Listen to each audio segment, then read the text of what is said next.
David Weston's mind was still swirling with the aftermath of the intense business meeting as he exited his sleek black car. The New York streets were buzzing with life, the cool evening breeze brushing past him as he strolled toward his favorite cafe to unwind. But something made him pause, a voice, ethereal and haunting, cutting through the city's noise like a beacon. He turned, searching for the source. There, on the corner of 52nd and Madison, was a young girl, maybe 18, with a battered guitar in her hands. Her voice was angelic, raw, and filled with a depth of emotion that captivated him instantly. She sang as if the words were a lifeline, a desperate cry that resonated deep within his soul. A small crowd had gathered, but no one seemed to truly see her, to understand the magnitude of the talent standing before them. David's gaze fell to the cardboard sign propped up next to her. In hastily scrawled letters, it read, "Please help. My grandmother is sick, and we're losing our home." The words struck him like a blow. He took a step closer, his business instincts battling with a surge of compassion he hadn't felt in years. It wasn't just her voice. It was the look in her eyes, determined, yet fragile. A look he had seen before, a long time ago. As the song ended, the girl, as he would soon learn, lowered her head, her hands trembling slightly as she adjusted the fraying strap of her guitar. The crowd dispersed, leaving a few coins and crumpled bills in her open guitar case. David watched as she carefully counted the money, her shoulders sagging in disappointment. Without thinking, he moved forward. "That was beautiful," he said, his voice surprising even himself, and looked up, her eyes wide with a mixture of wariness and hope. "Thank you, sir," she replied, her voice soft but steady. There was something in the way she spoke, a quiet strength that belied her vulnerable appearance. "What's your name?" David asked, crouching down to be at her level. He noticed the dark circles under her eyes, the way she clutched the guitar as if it were her only possession. "Anne," she said simply, glancing down at her sign. "I'm just trying to get by. My grandmother. She's all I have left."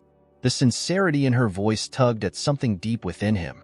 He had been around countless musicians, seen countless performances, but this was different. There was a purity, a desperation in her music that he hadn't encountered in years. "Look in," he began, hesitating. He could almost hear his business partner's voice in his head, cautioning him against getting involved in something like this. But he pushed it aside. "I want to help. You shouldn't be out here, especially at this time of night. Let me get you and your grandmother somewhere safe." Her eyes widened, surprise flickering across her face. "You don't have to do that, sir. We're okay." But the lie was evident in the way her voice cracked, the way she couldn't meet his gaze. David shook his head. "I insist. No one should be out here like this. Let me help, just for tonight." He reached into his coat pocket and pulled out a business card. "I'm David Weston. I have an apartment nearby. You can stay there until we figure something out," and hesitated, glancing at the card before taking it gingerly. "David Weston?" she repeated, recognition flashing in her eyes. "The music producer?" He nodded, a small smile tugging at his lips. "Yes, that's me, and I'd be honored if you'd let me help you. I promise, no strings attached." She bit her lip, looking torn. The struggle was clear on her face. Trust was something she couldn't afford lightly.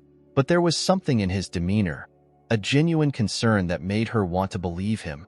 "Okay," she whispered finally, her voice barely audible over the hum of the city. "Just for tonight." David nodded, relief washing over him. "Just for tonight," he agreed softly, as they walked towards his car and glanced back at her guitar case, hesitating. David noticed and turned back, bending down to gather the few coins and bills. "You'll need this," he said, handing her the money. "For your grandmother." Her eyes welled up with unshed tears, and she quickly looked away, murmuring a quiet thank you. David felt a pang of sadness as he watched her. What had life done to this young girl to make her so wary, so broken? They reached his car, and David opened the door for her. As she settled into the plush leather seat, she held her guitar close, as if it were a shield protecting her from the unfamiliar luxury around her. David got in and started the engine, glancing over at her. "You don't have to be afraid," he said gently. I know this is overwhelming, but I just want to help. And nodded, though her grip on the guitar didn't loosen. Thank you, Mr. Weston. I don't know why you're doing this, but thank you. David's heart ached at her words. He didn't know either. Maybe it was her voice, or perhaps it was the ghosts of his past that haunted him. But one thing was clear. He wasn't going to let this girl slip through the cracks. Not if he could help it. As they drove through the illuminated city streets, neither spoke. The silence between them was heavy, but not uncomfortable. More like a shared understanding that, for tonight at least, they were both just two lost souls trying to find a way forward. The night held its breath as the city blurred past them, and David couldn't shake the feeling that this was only the beginning. He had no idea how much his life was about to change, and neither did Anne. David guided the car into the underground parking garage of his upscale building. The drive had been quiet, and he could sense Anne's tension, the way she clutched her guitar like a lifeline. As they stepped out, she glanced around the luxurious surroundings, her expression a mix of awe and apprehension. He tried to ease her discomfort with a smile. It's not much, but it's home, and gave a small, nervous laugh, shaking her head. Not much? This place is amazing. David's smile softened. Come on, let me show you where you'll be staying. As they entered the penthouse, Anne's eyes widened at the expansive view of the city skyline, the modern decor, and the soft, ambient lighting that made the space feel welcoming. David led her to a guest room at the end of the hall, opening the door to reveal a cozy space with a large bed, warm lighting, and abstract art on the walls. This is yours for as long as you need, he said gently. There are fresh towels in the bathroom and some clothes in the closet that should fit you. And hesitated in the doorway, her gaze darting between the room and David, as if she couldn't believe it was real. I don't know how to thank you, she whispered, her voice trembling. No one's ever done something like this for me. David felt a lump form in his throat. He knew the world could be harsh, especially to someone like her. You don't have to thank me, he said softly. Just get some rest. We can talk more tomorrow. She nodded, still looking uncertain, but she stepped into the room, setting her guitar down carefully. Thank you, she murmured again, almost to herself, as if trying to convince herself that this was really happening. David gave her a reassuring smile and stepped back, pulling the door closed behind him. As he walked away, he felt a wave of emotions crash over him. Anger, sadness, guilt. What kind of life had she been living to make her so wary, so used to fending for herself? He found himself in his office, staring at an old photograph on his desk, his late wife, Laura, holding a baby, their daughter. His heart ached as he remembered the day the picture was taken, the joy on Laura's face, the dreams they had for their child. But those dreams had shattered with the car crash that had taken both Laura and, he had believed, his daughter. His mind raced with thoughts he hadn't allowed himself to entertain in years. Could Anne really be his daughter? The possibility seemed too unreal, too painful to even consider. But there was something about her, something that felt familiar, that called out to him in a way he couldn't ignore. He ran a hand over his face, the weight of the years and the ghosts of the past pressing down on him. He knew he needed answers, but he was terrified of what he might find. He had to know who Anne really was, but he wasn't sure if he was ready to face the truth. The hours slipped by as he wrestled with his thoughts. Finally, just as the first light of dawn began to creep through the windows, he made a decision. He would do whatever it took to protect her, to make sure she was safe. But first, he needed to know the truth. Just as he was about to head to bed, a soft melody drifted down the hallway. He froze, his breath catching in his throat.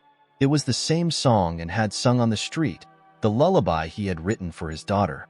He moved quietly down the hall, drawn by the music, and stopped at the open door of the guest room, and sat on the bed, her eyes closed, strumming her guitar softly as she sang the lullaby, her voice pure and unblemished. The sight hit David like a punch to the gut. It was a song he hadn't heard in years, a song he had written for his daughter, the daughter he thought he had lost. Where did you learn that song? The question slipped out before he could stop himself. Anne's eyes snapped open, fear flashing across her face as she turned to see him standing in the doorway. I don't know, she stammered, clutching the guitar tighter. I've just always known it. My grandmother used to sing it to me when I was little. David's heart raced. Your grandmother? And what's your last name? She hesitated, confusion clouding her gaze. It's Collins. And Collins.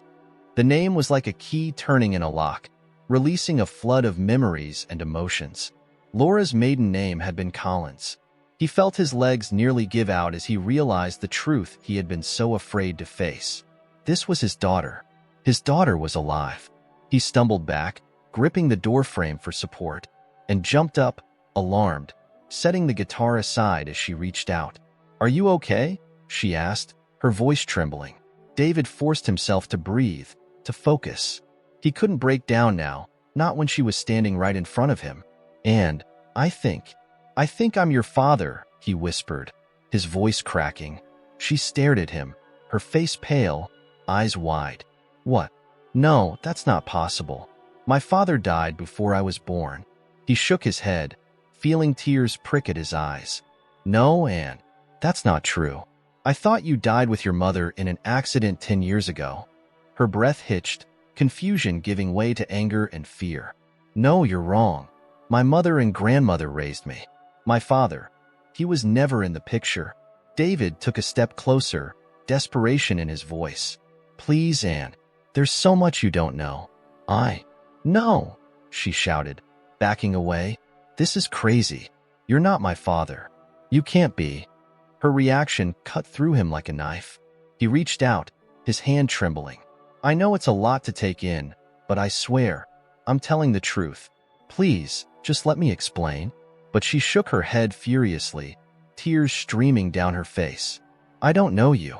I don't want to know you. She turned and ran from the room, leaving David standing there, his heart breaking all over again.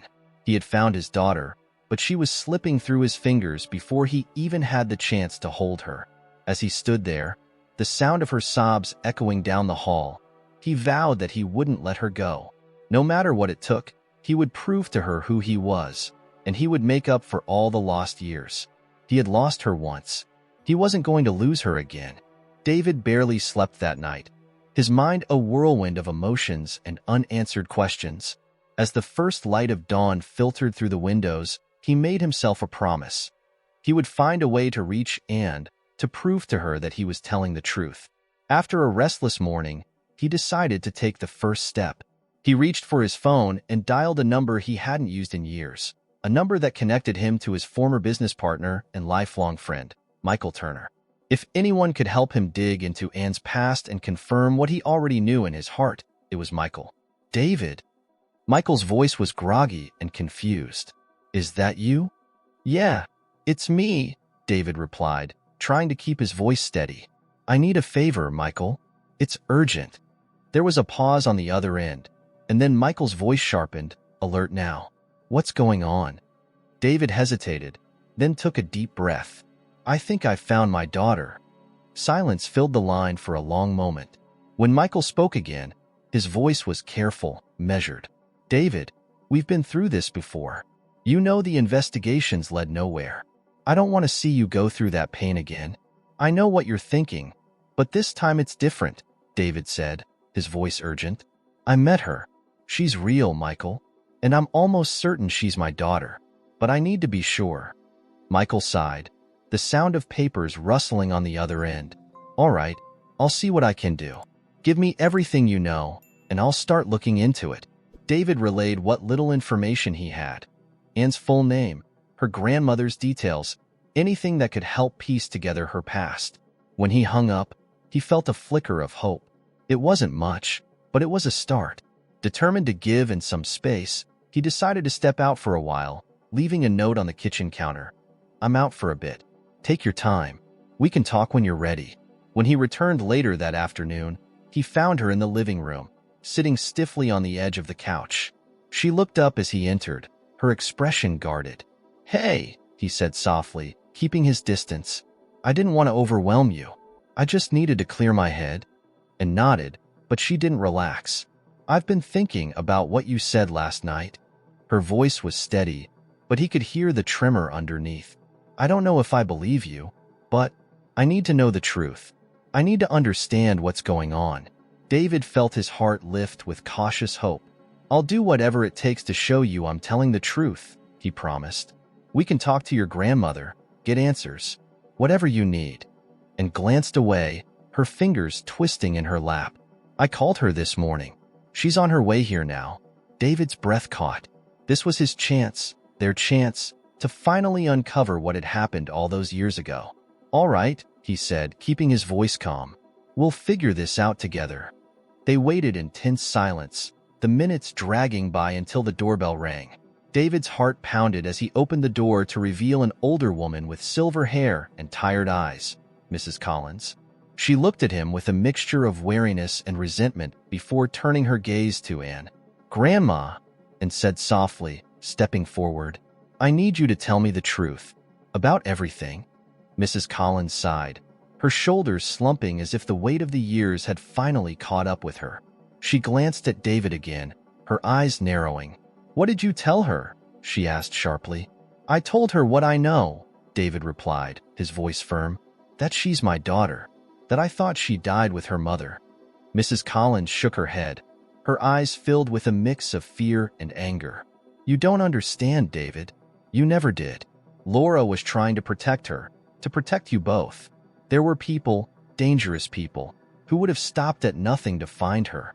Who? David demanded, stepping forward. Who were they?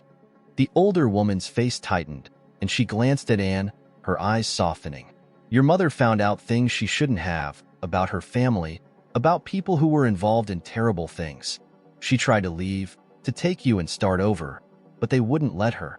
When she realized they were coming after her, she made a plan. She wanted you to be safe, and even if it meant you thought your father was gone. Anne's face went pale, her hands trembling as she hugged herself. But why did you lie to me? Why did you make me believe he didn't want me? Mrs. Collins's eyes filled with tears. Because I was afraid.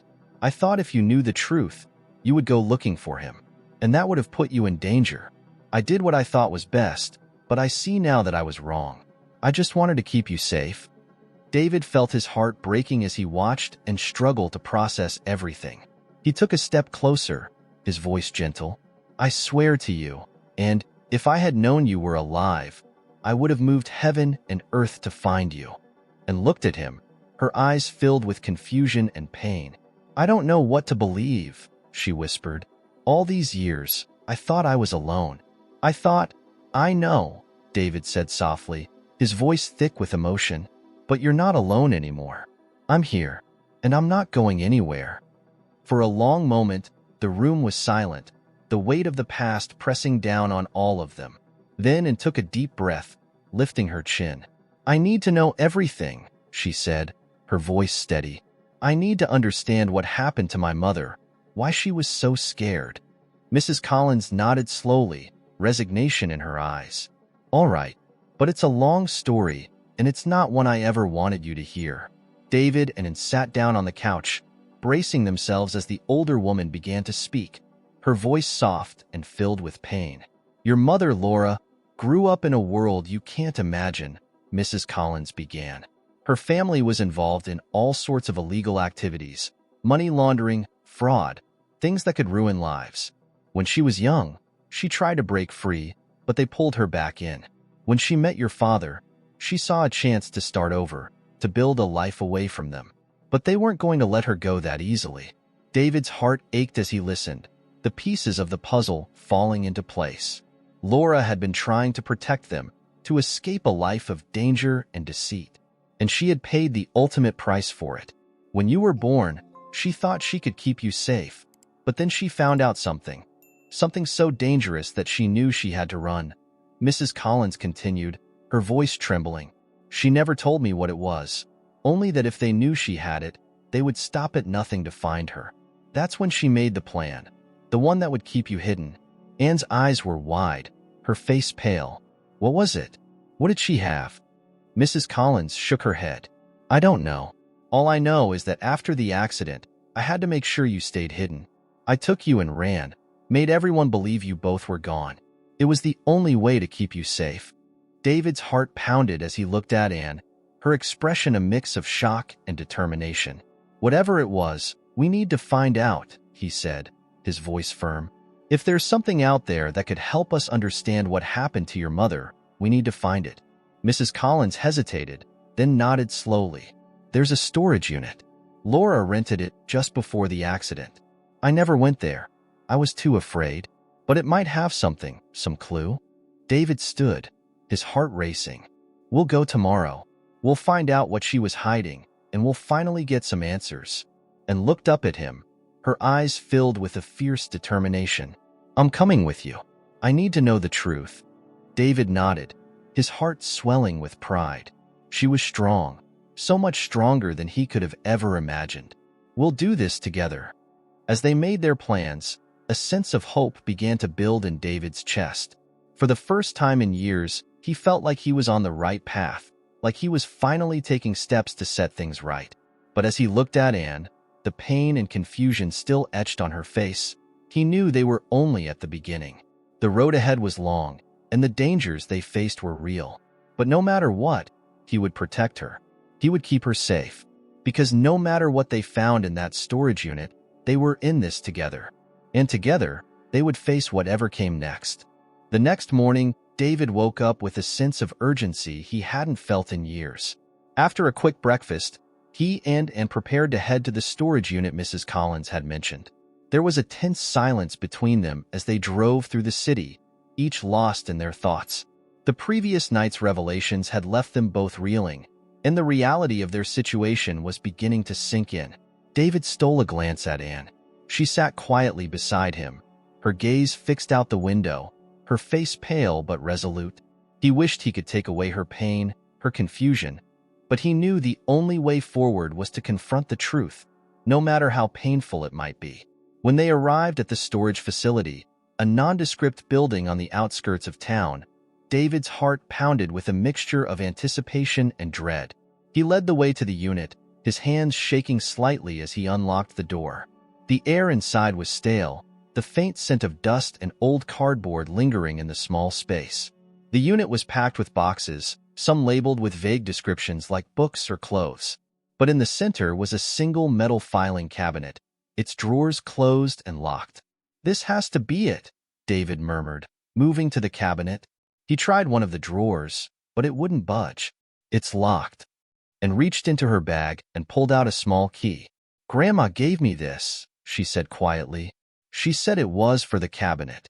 David took the key, his heart racing as he fitted into the lock and turned. With a soft click, the drawer slid open, revealing a collection of files, some old, others more recent. He flipped through them quickly, his eyes scanning the labels until he found what he was looking for. A folder marked Sinclair. "This is it," he said, pulling out the folder and opening it. Inside were documents, photos, and handwritten notes, all detailing a network of corruption, criminal activities, and illegal transactions. But at the heart of it all was a name, Kenneth Sinclair, and leaned over his shoulder, her eyes wide as she read over his arm. "This is everything," she whispered. "Everything Mom was hiding from?" David nodded, his mind racing as he absorbed the information. Sinclair was involved in money laundering, corporate espionage, even human trafficking. He had powerful connections in law enforcement and politics, making him nearly untouchable. But Laura had gathered enough evidence to bring him down. If they could get it to the right people. "She knew they would come after her," David said softly, his voice thick with emotion. "That's why she tried to run. She wanted to protect you." Anne's face twisted with a mix of anger and sadness. "All this time, I thought she was just overprotective, paranoid, but she was fighting to keep me safe." David reached out, placing a hand on her shoulder. "We're going to finish what she started, Anne. We're going to take this to the authorities, make sure Sinclair pays for what he's done." And looked up at him, her eyes filled with a fierce determination. "I'm in, whatever it takes." David felt a surge of pride and love for his daughter. Despite everything she'd been through, she was standing strong, ready to face the darkness that had taken so much from her. They spent the next few hours going through the rest of the documents, carefully cataloging everything they found. There were names, dates, locations, enough evidence to tie Sinclair, and his associates to a string of crimes that spanned decades. But as they delved deeper, David couldn't shake the feeling that they were missing something, some crucial piece that tied it all together. Then he found it, an envelope tucked at the back of the drawer, its edges worn and faded. Inside was a single piece of paper with a series of numbers and letters scrawled across it in Laura's handwriting. Beneath it, in bold, underlined script, were the words, "In case something happens to me, this will lead you to the truth." "What is this?" Anne asked, peering over his shoulder. David shook his head, his mind racing. "I'm not sure. It looks like a code, but I don't know what it means." And frowned, staring at the paper. Maybe it's an address? Or coordinates? David studied the numbers again. It didn't look like any address he'd ever seen, but it could be coordinates. Or it could be something else entirely. Whatever it is, it's important. We need to figure it out. They packed up the files, making sure to keep the envelope separate. As they left the storage unit, David's mind was already working, trying to piece together what Laura had left behind. There was more to this than just the evidence in the files. Laura had known something big, something dangerous, and she had left this clue as a way to find it. As they drove back to the city, David called Michael, his voice tense with urgency. "Michael, we found something. A code, maybe coordinates. I need you to take a look at it." Michael agreed to meet them at David's apartment. When they arrived, he was already there, his expression grave as he looked over the documents they had brought back. "This is big, David," he said, his voice low. "If we can prove even half of this, it could bring Sinclair's entire operation down." David nodded, his heart pounding. "What about the code? Do you recognize it?" Michael studied the paper for a long moment, then shook his head. "It doesn't look like any code I've seen before, but I know some people who might be able to crack it. We need to move fast, though. If Sinclair gets wind of this..." He didn't finish the sentence, but David didn't need him to. He knew exactly what would happen if Sinclair found out they had the evidence. They had to act quickly, carefully. "Do it," David said. "Whatever it takes." Michael nodded and took the paper, promising to get back to them as soon as he had something. After he left, David and Anne sat in the living room, the weight of everything they had discovered pressing down on them. "What if we're too late?" Anne asked quietly, her voice trembling. "What if he finds out before we can stop him?" David reached over, taking her hand in his. "We're not too late. We have the truth, and we have each other. That's more than he's got. We're going to finish this, Anne. We're going to make sure he never hurts anyone again." She nodded, but her eyes were filled with fear and uncertainty. David's heart ached as he watched her, the strength she had shown earlier now giving way to the fear and exhaustion that had been building for days. "Hey," he said softly, squeezing her hand. "We're going to be okay. I promise." And looked at him, her eyes searching his. "Do you really believe that?" David hesitated, then nodded. "Yes, I believe it." They sat there in silence, the city lights casting a soft glow through the windows. Outside, life went on as usual, people unaware of the storm that was brewing, the dark forces that were gathering. But inside, in the quiet of the penthouse, a father and daughter held on to each other, refusing to let go, refusing to give up. Because no matter how dark the night, they would face it together. And together, they would find a way to bring the truth to light. The next few days were a blur of activity. David and Anne spent hours poring over the documents they had recovered, trying to piece together the tangled web of Sinclair's operations. Michael was working with his contacts to decode the mysterious note Laura had left, but progress was slow, and the tension was starting to take its toll on everyone. David could see the strain in Anne's eyes, the way she seemed to carry the weight of the world on her shoulders. She barely slept, her nights filled with restless dreams that left her exhausted and on edge. He wanted to help her, to shield her from the darkness that had taken so much from their family, but he knew there was no way to protect her from the truth. One afternoon, as they sat in the living room surrounded by stacks of papers and files, Anne suddenly slammed her hand down on the table, her eyes blazing with frustration. "This is impossible," she cried, pushing a pile of documents away. "It's like every time we find one piece of the puzzle, 3 more show up." How are we supposed to stop him if we can't even figure out what he's doing? David reached out, placing a hand on her arm. I know it feels overwhelming, but we're making progress. Every piece of information we find is another step closer to bringing Sinclair down. And shook her head, her eyes filling with tears. But what if it's not enough? What if no one believes us? He's so powerful, Dad. What if we can't stop him? David felt his heart ache at the desperation in her voice. He wanted to tell her everything would be okay, that they would win, but he knew she needed more than empty promises. She needed a plan, a reason to believe that they could actually succeed. We're not alone in this, and, he said gently, we have Michael, and he has connections. Once we crack that code, we'll have everything we need to take Sinclair down. And sniffed, wiping at her eyes. I'm so tired. Tired of running. Tired of being scared. I want this to be over.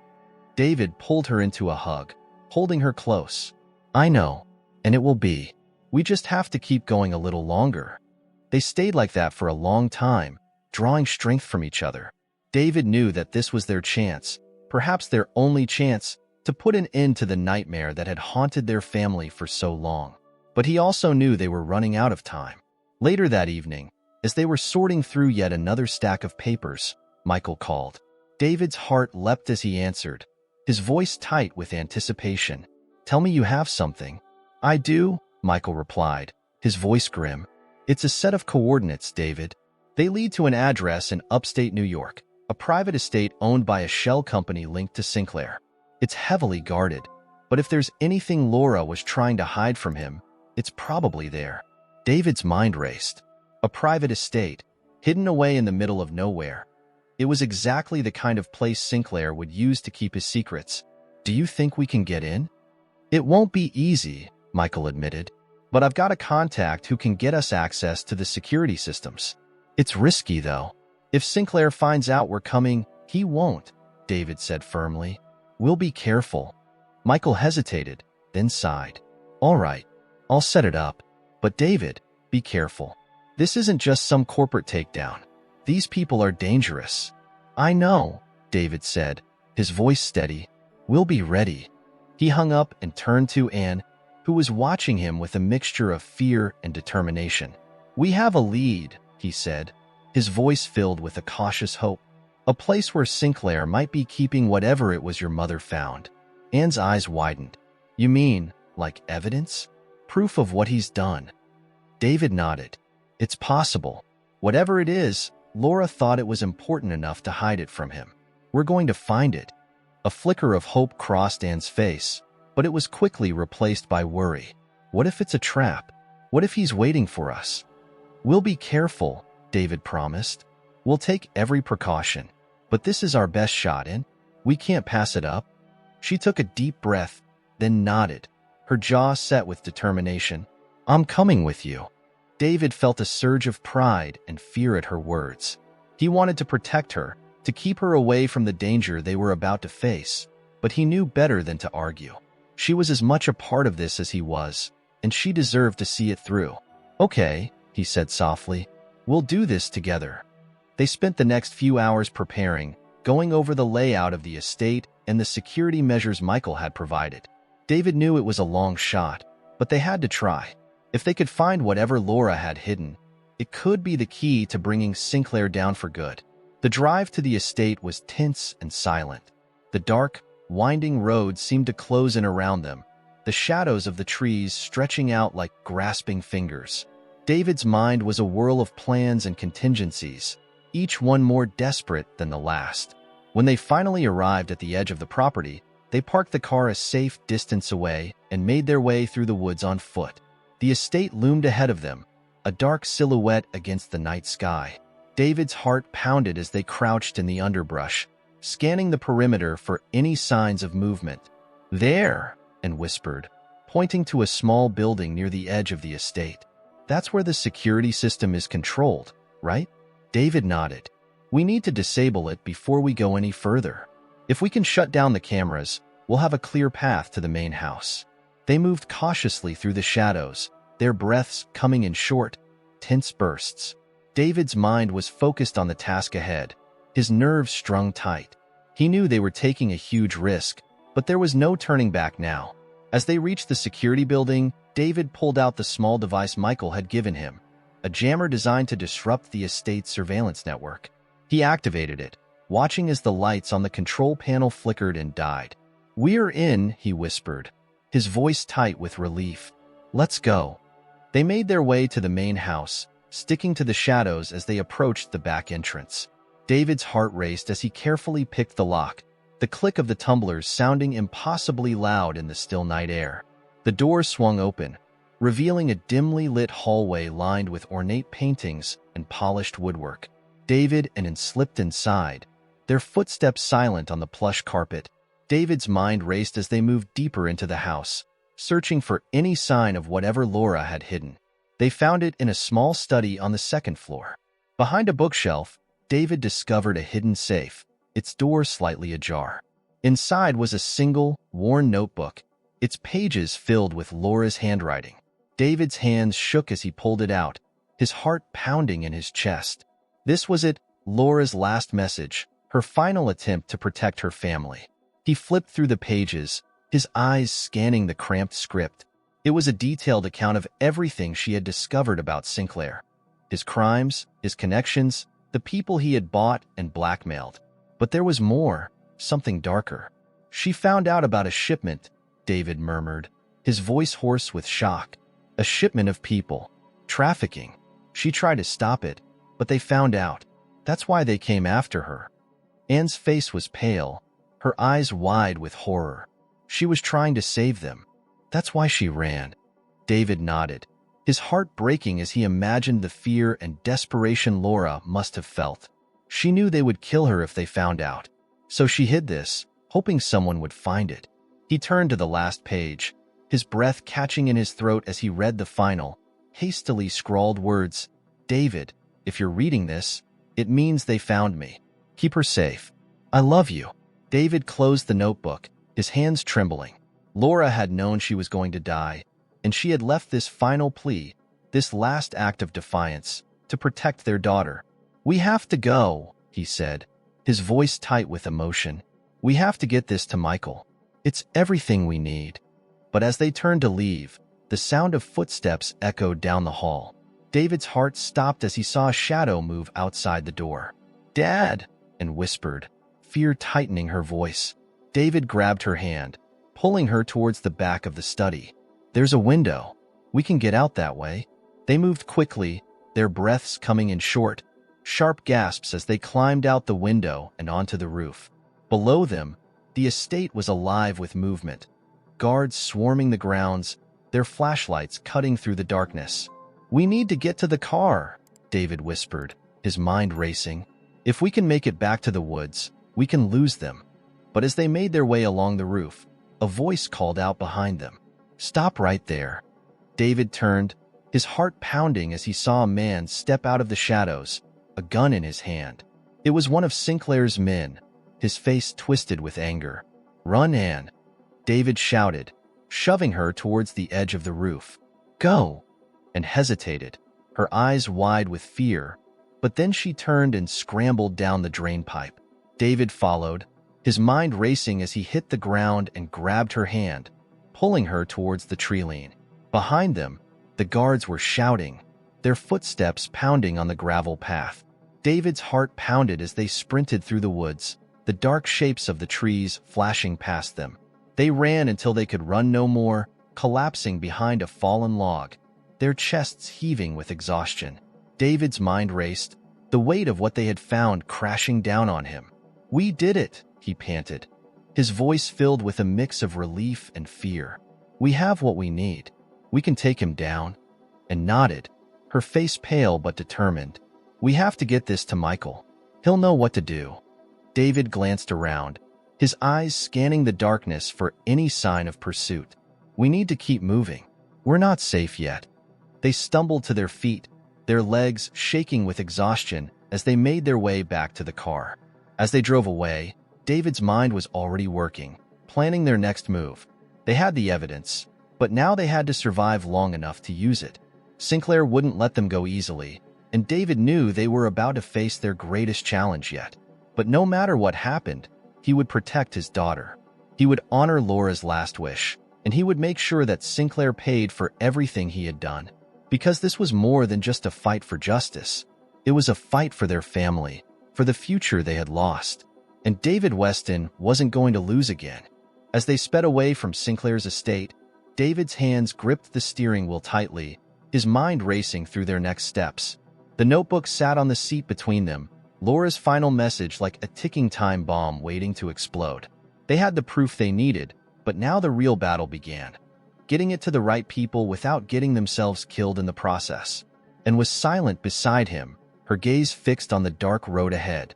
He glanced over at her, seeing the exhaustion etched into her features, the fear that still lingered in her eyes. "Are you okay?" he asked softly, and nodded, but her voice was strained. I can't believe it's really happening, that we have something that could actually stop him." David reached over, giving her hand a reassuring squeeze. "We're going to make it, Anne. We'll get this to Michael, and he'll know what to do." But even as he spoke the words, he couldn't shake the feeling that they were running out of time. Sinclair had resources, connections. He would know they had been at the estate, and he wouldn't rest until he found them. They drove through the night, their route winding and indirect to avoid detection. As dawn broke, they pulled into a secluded gas station off the highway. David filled the tank, his eyes scanning the area for any sign of trouble. When he returned to the car, he handed Anne a bottle of water and a sandwich. "Eat something," he urged gently. "We need to keep our strength up." And took the sandwich, but she barely nibbled at it, her mind clearly elsewhere. "What if he finds out what we have?" she asked quietly. "What if he comes after us?" David's heart ached at the fear in her voice. "He won't," he said firmly, though he wasn't sure he believed it himself. "We're going to stay ahead of him. Michael is arranging a safe place for us to lay low. We just have to get there." And nodded, but her eyes were distant, lost in thoughts he couldn't reach. He wished he could do more, say something that would ease her fear, but the truth was they were in more danger now than ever. Sinclair wouldn't hesitate to use every tool at his disposal to silence them, and they had to be ready. They continued driving, the miles slipping away beneath the tires. As the hours passed, David's exhaustion began to weigh on him. He knew they needed to rest, to regroup, but stopping felt like tempting fate. Finally, as the sun dipped low in the sky, he turned off the highway and pulled into a small, run-down motel. "We'll stay here tonight," he said, glancing over at Anne. "Just for a few hours. We need to rest." And nodded silently, her face pale and drawn. David felt a pang of guilt as he watched her. She was too young to be dealing with this, too young to carry the weight of their family's shattered past. But there was no turning back now. They were in this together. They checked in and made their way to the small, dingy room. David double-checked the locks and set up a makeshift alarm on the door before collapsing onto one of the beds, and sat on the other, her gaze fixed on the notebook in her hands. "Do you think Mom was scared?" she asked suddenly, her voice small and hesitant. David's heart twisted. "I think she was brave," he said softly. "She knew the risks, but she did it anyway because she loved you.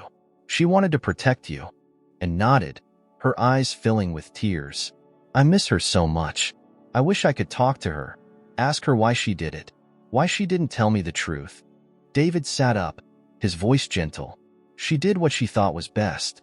She didn't want you to be afraid, to feel like you were always looking over your shoulder. She wanted you to have a chance at a normal life." And shook her head, tears spilling down her cheeks. "But it wasn't normal. I was always afraid, always wondering why we moved so much. Why she wouldn't let me do things other kids did. I thought it was because of me, because I wasn't good enough." David felt his heart break at her words. "It was never about you, Anne. It was about keeping you safe. She loved you more than anything in the world. Everything she did was to protect you." And wiped at her eyes, her voice trembling. "I just wish I could have told her that I understood, that I loved her too." David moved to sit beside her, wrapping his arm around her shoulders. "She knew, Anne. I promise you, she knew."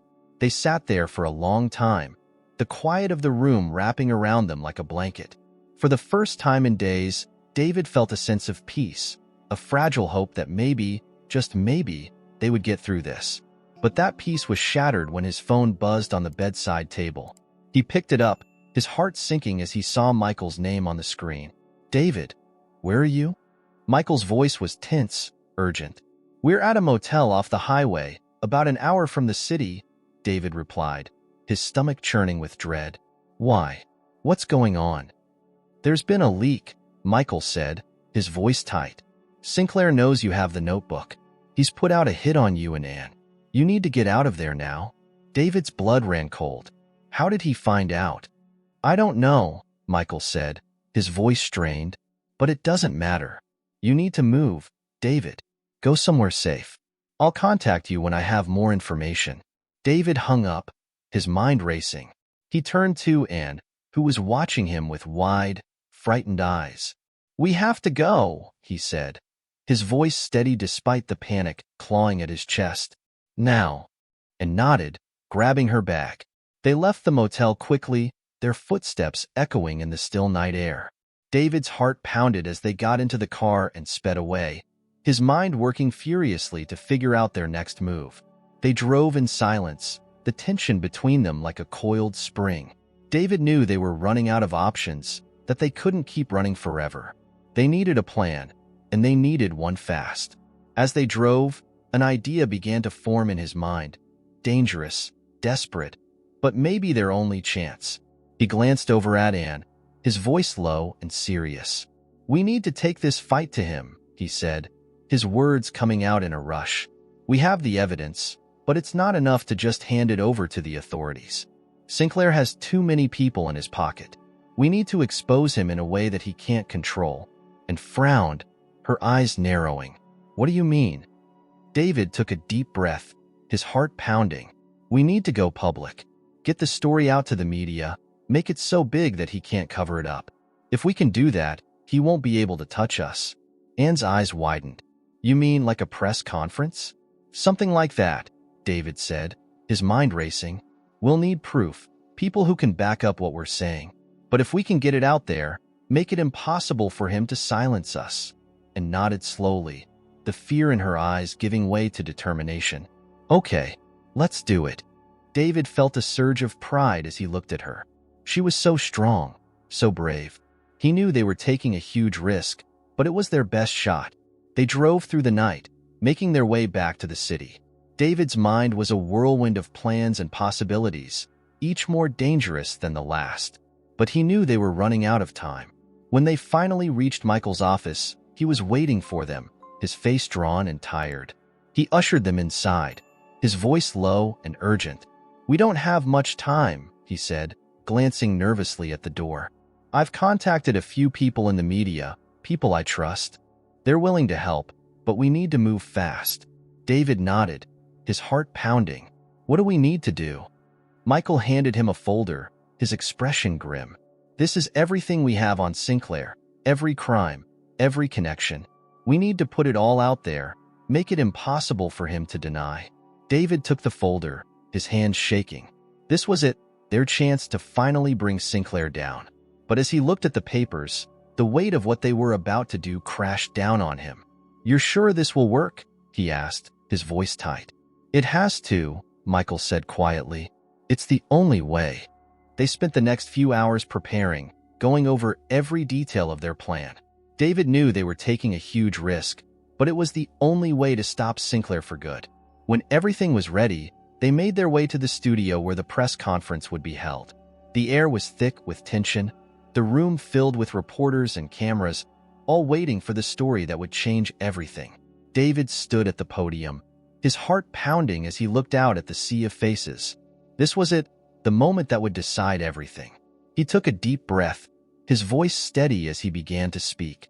"My name is David Weston," he said, his voice echoing through the silent room. "And I have a story to tell you. A story about corruption, about betrayal, and about the people who have risked everything to bring the truth to light." He held up the notebook, his hands trembling slightly. "This is the story of Kenneth Sinclair and the crimes he has committed. And today, we're going to make sure that the world knows the truth." As he spoke, he saw the cameras flashing, the reporters scribbling notes. He saw the looks of shock and outrage on their faces as he laid out the evidence, as he told Laura's story, as he showed them the proof of Sinclair's crimes. When he finished, the room erupted in a frenzy of questions and shouts. David stepped back, his heart pounding. He had done it. They had done it. But as he looked over at Anne, the fear in her eyes told him that this was far from over. Because now, the real battle was about to begin. The aftermath of the press conference was a whirlwind. David and Anne were whisked away by Michael and his team, escorted to a secure location as the media firestorm they had unleashed spread like wildfire. Every major news outlet was covering the story, broadcasting the details of Sinclair's crimes to millions of viewers. For the first time, David felt a glimmer of hope. Maybe, just maybe, they had a chance to win this. But that hope was quickly overshadowed by fear. As they huddled in the small, dimly lit room that served as their temporary safe house, David's phone buzzed with a flood of messages. Some were from friends and former colleagues expressing shock and support, but others were more ominous, thinly veiled threats, warnings to back off before it was too late. And sat on the edge of the bed, her face pale as she watched the news coverage on the small television. David could see the exhaustion in her eyes, the fear that still lingered despite their bold move. He sat beside her, placing a comforting arm around her shoulders. "We did it," he said softly, trying to infuse his voice with confidence he didn't entirely feel. "It's out there now. Sinclair can't hide anymore." And nodded, but her expression was tight. "But what if he doesn't care? What if he decides to come after us anyway?" David's heart ached at the worry in her voice. "We'll be ready," he promised. "We've got people watching our backs now. Michael has contacts in law enforcement, and the media is all over this. He can't touch us without drawing even more attention." But even as he spoke the words, he knew they were only partly true. Sinclair was desperate, dangerous. He wouldn't go down without a fight, and David knew they had to be ready for anything. That night, as they tried to get some rest, the sound of shattering glass jolted them both awake. David shot up, his heart hammering in his chest as he reached for the baseball bat he had placed beside the bed. "Stay here," he whispered to Anne, his voice tight with fear. "Don't move," and nodded, her eyes wide with terror, as David crept towards the door. The sound of footsteps echoed in the hallway outside, heavy and deliberate. He tightened his grip on the bat, his mind racing. They were trapped, with no way out but through the intruders who were already inside. He cracked the door open, peering out into the dimly lit hallway. Two men were moving towards the living room, their backs turned to him. He recognized them as the type Sinclair hired, dangerous, professional, and completely ruthless. David's heart pounded in his ears as he weighed his options. He knew he couldn't fight them both off, not with just a bat. He needed to get in out of there, but there was only one way to do that. He took a deep breath, then stepped into the hallway, swinging the bat with all his strength. It connected with a sickening thud against the first man's head, sending him crashing to the floor. The second man whirled around, pulling a gun from his jacket. "And run," David shouted, throwing himself at the man. The gun went off, the sound deafening in the confined space. Pain exploded in David's side, but he ignored it, grappling with the man, trying to keep him from aiming the gun at Anne. He saw her hesitate, her face pale with fear, and then she turned and bolted down the hallway towards the back exit. David struggled with the man, his vision blurring as the pain in his side intensified. He felt himself weakening, the fight slipping out of him as the man twisted free, raising the gun. "Your little stunt is over," the man growled, his eyes cold. David braced himself, but before the man could pull the trigger, a loud crash echoed through the room. The man crumpled to the floor, unconscious. Michael stood behind him, a heavy metal lamp in his hands, his face pale with shock. "David, are you okay?" he asked, his voice shaking. David nodded weakly, his hand pressed to the wound in his side. "I'm fine. And where's Anne?" "She's outside," Michael said, helping him to his feet. "We need to get you both out of here." They stumbled out the back door, finding and huddled against the wall, her face streaked with tears. She rushed to David's side, her voice choked with fear. "Dad, you're bleeding." "I'm okay," David said, though the pain was almost unbearable. "We need to keep moving." Michael helped him into the car, his expression grim as he handed David a bundle of bandages. "We have to get you to a hospital." David shook his head, wincing as he tried to sit up. "No hospitals. Sinclair's got people everywhere. We can't risk it." Michael nodded reluctantly, turning to Anne. "There's a clinic a few miles from here. It's run by a friend of mine. We can trust him." They drove in silence, the tension in the car thick and suffocating. David's vision blurred with pain, his thoughts slipping in and out of focus. He could hear Anne's voice, could feel her hand gripping his, but everything else was a haze. When they finally arrived at the clinic, Michael helped him inside, calling out to a man in scrubs who looked up in surprise. "Charlie, we need help," Michael said urgently. "He's been shot." Charlie nodded, his expression serious as he guided them into a small exam room. "Lay him down. Let me see the wound." David winced as Charlie pulled up his shirt, revealing the blood-soaked bandages, and hovered nearby, her face pale and anxious. "Is he going to be okay?" she asked, her voice trembling. Charlie nodded as he worked, his hands moving quickly and efficiently. "It's not too deep. I can patch him up, but he needs to rest. No more running around like this." David tried to protest, but Charlie silenced him with a stern look. "You're no good to anyone if you're dead. You need to rest." David nodded reluctantly, his head spinning as the adrenaline began to wear off. He felt Anne's hand slip into his, her touch a lifeline in the swirling darkness. "Stay with me," he whispered, his voice barely audible. "I'm not going anywhere." As the sedative took hold, David's last thought was of Anne, of Laura, and of the promise he had made. He wouldn't stop, wouldn't give up, not until Sinclair was brought to justice. The darkness closed in, and he let it take him, knowing that when he woke, the fight would begin anew. David awoke to the soft murmur of voices. He blinked, his vision clearing slowly as he took in the small room around him, and was sitting beside him, her eyes red from crying, but she smiled when she saw he was awake. "Hey," she said softly, squeezing his hand. "You scared me." "Sorry," David murmured, his voice hoarse. "How long was I out?" "A few hours," Michael said, stepping into view. "You're lucky, David. A little to the left, and it would have hit your lung."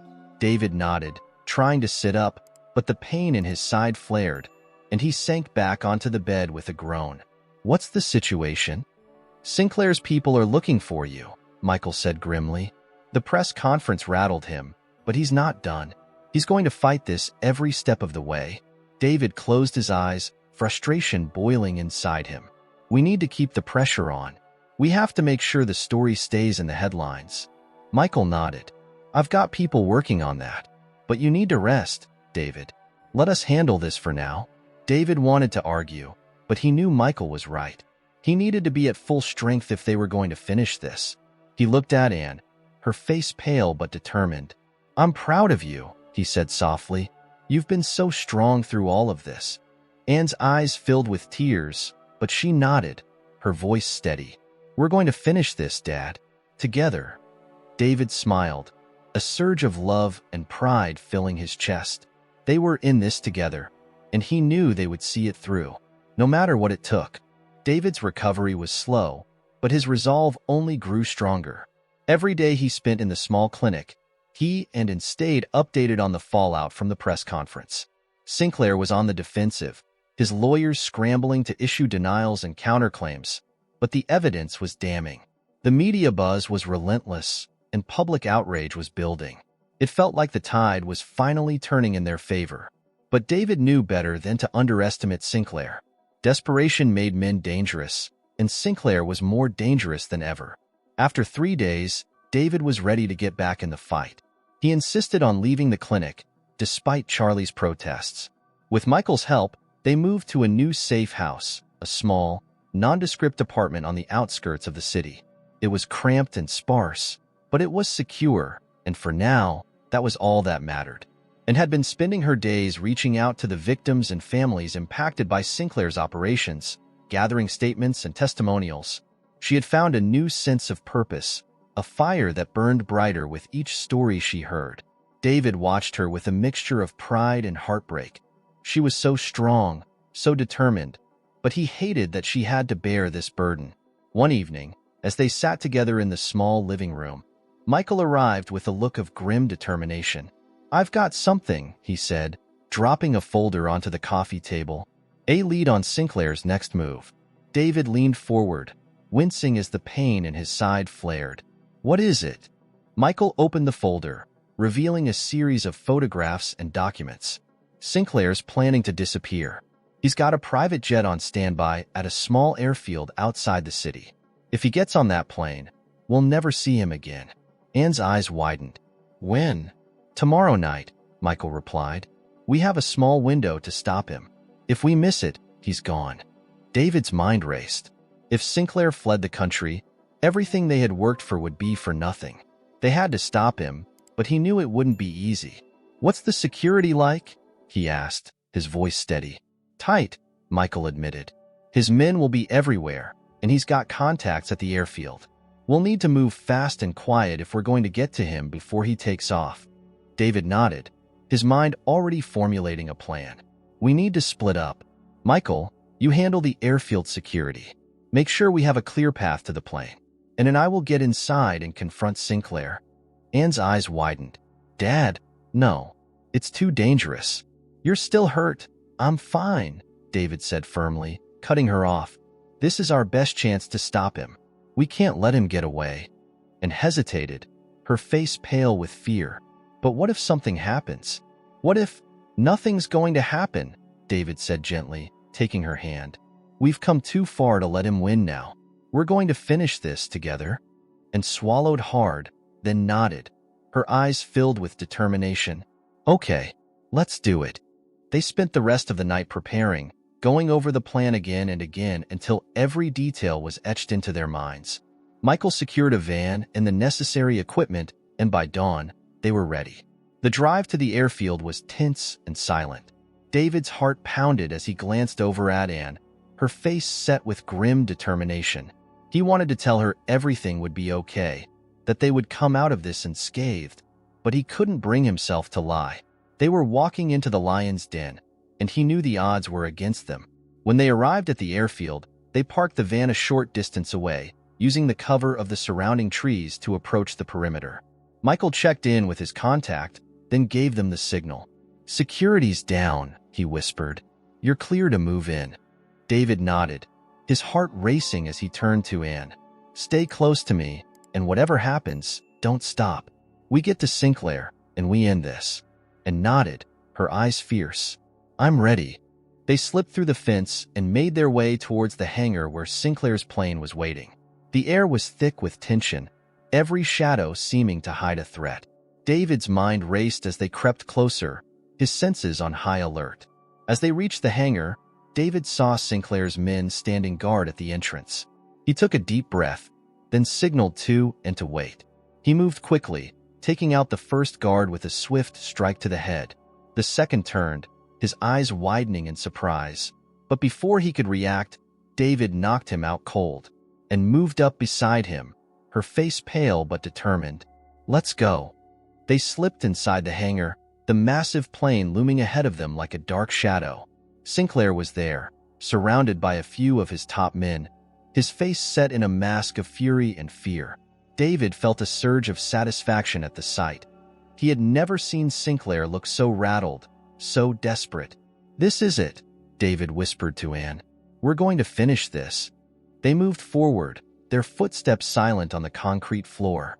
David's heart pounded as they closed the distance, his mind focused on one thing, taking Sinclair down, no matter what. But as they stepped into the open, Sinclair turned, his eyes narrowing as he spotted them. His lips curled into a sneer. "Well, well," he said, his voice dripping with contempt. "The prodigal father and daughter. I must say, I didn't expect you to get this far. Impressive." "Give it up, Sinclair," David said, his voice steady. "It's over. You're not getting on that plane." Sinclair laughed, the sound cold and mocking. "You really think you've won, don't you? You think this little stunt of yours is going to bring me down?" He gestured to his men, who raised their guns, training them on David and Anne. David's heart pounded, but he kept his voice calm. "Drop the guns," he said, his tone firm. This doesn't have to end in bloodshed. Sinclair smirked, shaking his head. Oh, but it does. You've made this very personal, David, and I don't like loose ends. David tensed, his mind racing. They were outnumbered, outgunned, but he couldn't back down now, not when they were so close. Dad, and whispered, her voice tight with fear. What do we do? David glanced around, his eyes landing on a stack of crates nearby. An idea formed, dangerous and desperate, but it was their only chance. Run, he whispered to Anne. On my signal, run to the crates and take cover. Anne's eyes widened. No, I'm not leaving you. Do it, David said firmly. I'll be right behind you. Before Anne could protest, David turned back to Sinclair, his voice strong and steady. You're done, Sinclair. We have everything we need to take you down. Sinclair's eyes flashed with anger. You think you can stop me? You're nothing, David. You and your daughter are just collateral damage. David's heart pounded as he saw Sinclair's finger tighten on the trigger. He took a deep breath, then shouted, now, and run, and bolted towards the crates, and David lunged forward, tackling Sinclair to the ground. The gun went off, the shot echoing through the hangar, but David didn't stop. He wrestled with Sinclair, his mind a blur of adrenaline and fear. Sinclair's men shouted, their guns trained on David, but before they could fire, the doors burst open, and Michael's team stormed in, guns blazing. Chaos erupted. Bullets flew, men shouted, and David struggled to hold Sinclair down, his heart pounding as the world exploded around him. Get off me, you bastard! Sinclair snarled, his voice filled with rage. David tightened his grip, his voice low and fierce. It's over, Sinclair. You're going to pay for everything you've done. But Sinclair twisted, his hand reaching for a hidden knife. David saw the blade flash, felt the sharp pain as it sliced across his arm. He grunted, his vision blurring as he struggled to hold on. Then, suddenly, Sinclair was wrenched away, and David looked up to see Anne standing over him, her face pale but determined. Stay down, she said, her voice steady despite the fear in her eyes. David nodded, his heart swelling with pride and love as he watched her. She had saved him, again. She was stronger than he could have ever imagined. But the fight wasn't over yet. Sinclair's men were regrouping, their guns trained on Michael's team. David knew they couldn't hold out much longer. Michael, he shouted, his voice hoarse, get out of here. Take it and go. But Michael shook his head, his eyes blazing with determination. Not without you. David struggled to his feet, his body screaming in pain. We don't have time. Before he could finish, a loud explosion rocked the hangar, the force of it throwing them all to the ground. David's ears rang, his vision blurring as he struggled to make sense of what was happening. Then he saw it, a plume of smoke rising from the far end of the hangar, where Sinclair's plane had been parked. The plane was engulfed in flames, the heat of the fire searing the air. Sinclair was on his knees, his face twisted with rage and fear. No, he shouted, his voice raw with desperation. You can't do this. David staggered forward, his heart pounding as he realized what had happened. Michael's team had rigged the plane, destroyed Sinclair's escape route. He was trapped. It's over, Sinclair, David said, his voice steady. There's nowhere left for you to run. Sinclair turned, his eyes wild with fury. You think this is over? You have no idea who you're dealing with, David. I'll burn your world to the ground. David shook his head, his voice calm and resolute. You've already lost. Sinclair lunged at him, but Michael's team was on him in an instant, pinning him to the ground. David watched, his heart pounding, as they cuffed Sinclair, hauling him to his feet. It's over, Michael said, his voice filled with satisfaction. You're going to prison for a long time, Sinclair. Sinclair spat on the ground, his eyes blazing with hatred. You think you've won? This isn't over. It's never over. But David knew better. He looked at Anne, her face streaked with dirt and tears, and he knew they had done it. They had brought Sinclair down. They had won. The days following Sinclair's capture were a blur. David and Anne were placed under tight security, relocated to a new safe house as the legal system moved swiftly to dismantle Sinclair's empire. The evidence they had presented, Laura's notebook, the testimonials from victims, and the damning records of Sinclair's operations, was overwhelming. The media coverage was relentless, and public outrage was palpable. For the first time in years, David felt a sense of relief, a hope that maybe they had finally turned the tide. But the cost of victory weighed heavily on him. Sinclair might be behind bars, but the scars of the battle they had fought would linger long after the cameras stopped rolling. As the media storm began to calm, Michael arranged a private meeting between David and the lead prosecutor on Sinclair's case. The prosecutor, a sharp-eyed woman named Carla Rivera, wasted no time getting to the point. "Mr. Weston, Ms. Collins," she began, her voice firm but compassionate. "I want to thank you both for your courage. Your actions have brought down one of the most dangerous criminal organizations we've ever faced. But I need to be honest with you, this isn't over. Sinclair has allies, people who will try to retaliate. You're still at risk." David felt a chill run down his spine, but he nodded. "We knew the risks. We're prepared to do whatever it takes." Carla nodded, her expression softening. "We're going to provide you with new identities and a secure location. You'll be safe, but you'll need to disappear for a while." Anne's eyes widened. "You mean we have to leave? Go into hiding?" Carla's gaze was sympathetic. "It's the only way to ensure your safety. Once Sinclair's trial is over and his network is dismantled, we can reassess. But for now, it's the best option." David looked at Anne, his heart aching at the thought of uprooting their lives again. But he knew Carla was right. They had come too far, fought too hard, to lose everything now. "We'll do it," he said quietly. "Whatever it takes to stay safe." And nodded slowly, her face pale but resolute. "Okay, if it's what we have to do, we'll do it." Over the next few days, they prepared to leave their old lives behind. New documents were issued, their names and histories were written. It felt surreal, erasing the past they had fought so hard to reclaim, but David knew it was the only way to protect and to give them both a chance at a future free from fear. The night before they were set to leave, David found himself unable to sleep.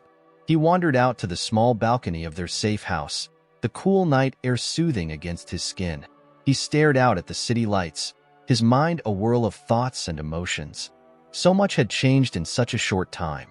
He had found his daughter, fought to protect her, and now they were starting over again, their future uncertain. But they were alive, and they were together, and that was what mattered. He turned as he heard the door creak open, and Anne stepped out, wrapping her arms around herself against the chill. "Can't sleep?" she asked softly. David shook his head, a small smile tugging at his lips. "Too much on my mind," and nodded, leaning against the railing beside him. They stood in silence for a moment, the weight of everything unsaid between them. "Are you scared?" Anne asked finally, her voice barely above a whisper. David hesitated, then nodded. "Yeah, I am, but not for me. I'm scared for you. I'm scared that after everything we've been through, I won't be able to protect you." And looked up at him, her eyes shining with tears. "You have protected me, Dad. You've done everything you could, and more. I wouldn't be here if it wasn't for you." David felt his heart swell with love and pride. He reached out, pulling her into a tight hug. "I'm so proud of you, and you're stronger than I ever could have imagined." They held each other for a long time, the bond between them stronger than ever. David knew the road ahead wouldn't be easy, but they had faced worse and come through it together. They could handle this. The next morning, they left the city in a nondescript car, their new identities and destination kept secret even from Michael. The drive was long and quiet, the weight of what they were leaving behind heavy in the air. As they crossed state lines and the landscape changed from city to countryside, David felt a strange sense of peace. They were moving forward, leaving the darkness of the past behind them. Their new home was a small, secluded house in a quiet town far from the chaos they had known. It was simple, unassuming, the perfect place to start over. David and Anne settled in, adjusting to their new identities, their new lives. The days passed slowly, the tension gradually easing as they adapted to their new reality. David found a job at a local hardware store, and it enrolled in online classes, her thirst for knowledge and growth undiminished despite everything they had been through. One afternoon, as they were unpacking the last of their boxes, and found a small photo album tucked away in one of Laura's old bags. She sat down on the floor, flipping through the pages, her eyes soft with nostalgia. "Dad, look," she said, holding up a photo. It was a picture of David and Laura, taken years ago, their faces alight with happiness. David sat beside her, his heart aching as he looked at the photo. "That was the day we moved into our first house," he said softly. "We had no idea what we were doing, but we were so happy," and smiled, her eyes glistening with tears. "I wish I could have known her, really known her. She was so brave." David reached out, squeezing her hand. "She would be so proud of you, Anne. You've got her strength, her spirit. You're everything she dreamed you'd be." They sat together, flipping through the album, sharing memories and stories. For the first time in a long time, David felt a sense of peace, a hope that maybe, just maybe, they could build a new life, a life free from the shadows of the past. As the weeks turned into months, that hope grew. The trial against Sinclair moved forward, the evidence they had gathered unraveling his empire piece by piece. His associates were arrested, his assets seized. Justice was being served, and the threat that had loomed over them for so long began to fade. But the scars remained. There were nights when David would wake in a cold sweat, the memories of the battles they had fought crashing over him like a wave. And, too, had her moments, her dreams haunted by the faces of those they had lost, the terror they had faced. But they faced those fears together, leaning on each other, finding strength in the bond they had forged. They were a family, broken but healing, and that was something Sinclair could never take away. One crisp autumn morning, David and Anne took a walk through the small town, the air filled with the scent of fallen leaves and the sounds of children playing. They stopped at a small cafe, ordering coffee and pastries, enjoying the simple pleasure of a quiet morning. As they sat at a small table by the window, David looked at his daughter, her face peaceful and content. She had grown so much, come so far, and he couldn't be prouder. "What do you think?" he asked, a smile tugging at his lips. "Think we can make this work?" And looked around, her eyes soft and thoughtful. "Yeah," she said quietly, "I think we can." David reached across the table, taking her hand. "We've been through hell and back, but we're still here. We're still fighting."